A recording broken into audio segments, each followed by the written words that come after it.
하세요, 의사님. 저한테 주신 거. 네네네.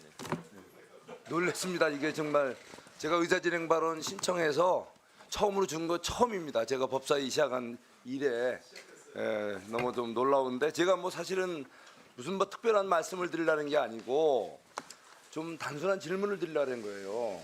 예. 의사진행 발언은 위원장한테 하는 겁니다. 예, 그러니까 네. 우리 저 의원장님, 그 오늘 이 법사위는 최상목 경제부총리에 대한 탄핵소추안에 관한 청문회 아닙니까? 근데 이게 보니까 탄핵소추안이 무려 오늘로서 이번으로서 이제 30건. 도대체 뭐 상상할 수 없는 이 탄핵이라는 게 그렇게 쉬운 말이 아니잖아요. 예?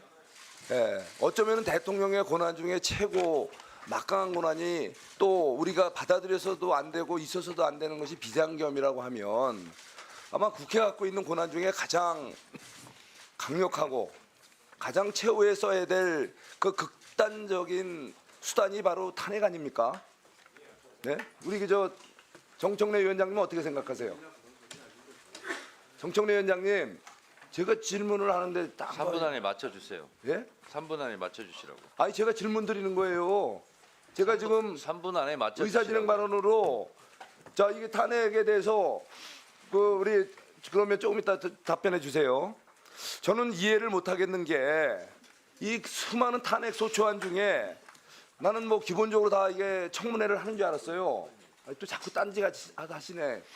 위원장님, 탄핵 소추안 중에 어떤 건 청문회를 하고 어떤 건 청문회를 안 해요. 그 대체 기준이 뭔지 그거에 대해서 좀 납득이 가게끔 말씀 좀 해줘 보세요. 다 했습니까?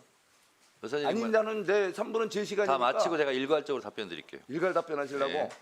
그 제가 지금 일문일답을 좀 원하는데 그렇게 할 수 없습니까? 네, 없습니다. 왜 그런 거죠? 국회법상 그렇게 돼 있습니다. 아니 제가 궁금한 게 있고 또 위원장님께 이렇게 제 방식은 제가 요청할 수 있고 선택할 수 있는 건데 그 국회법에 그게 나와 있어요? 몇 네. 점이 당연히 나와 있는지 한번 얘기해 보세요. 그 일문일답을 위원장님은 하신다는 것을 해서는 안 된다라고 국회법에 나와 있어요? 없으니까 위원장이 하는 거예요. 아니 그 되게 맞춰주세요. 조문을 해박하게 알고 계시는 걸로 알고 있는데 국회법 몇 조 몇 항에 나와 있는지 위원장님한테는 일문일답을 요구할 수 없다라고 저는 처음 들어봐요. 맞춰주세요. 위원장님 그 좀 정확히 그 몇 조문 좀 알려주시고요. 제가 말씀드린 두 가지 질문 기억나시죠? 네. 예. 아주 성실하고 아주 납득이 갈 만한 답변 부탁. 다 하셨습니까? 의사진행 발언에 대해서 답변 드리도록 하겠습니다. 국회법에 대해서 모르는 것이 자랑이 아닙니다. 최상목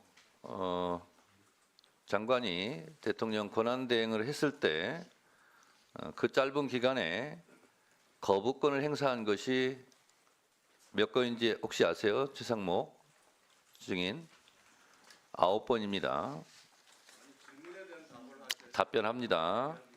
내란특검법, 김건희특검법, 지방교육재정교부금법, 방송법, 초중등교육법, 반인권 국가범죄 시위 등에 관한 특례법, 2차 내란특검법, 명태균특검법, 3인 방송법 개정안 이 9건에 대해서 거부권을 행사했습니다.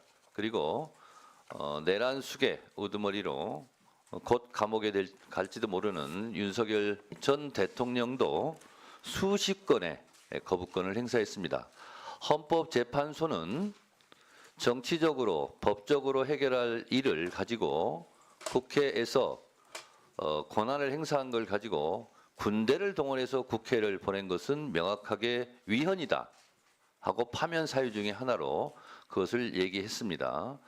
따라서 국회는 국회의 권한대로 탄핵을 하는 것이고 대통령은 대통령의 권한으로 거부권을 행사합니다. 이것은 법적인 테두리 안에서의 행정부와 국회에서의 권한 행사를 한 것입니다.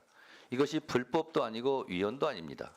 그럼 거기에 맞대응을 하고 또 정치적인 대화나 타협을 시도했어야지.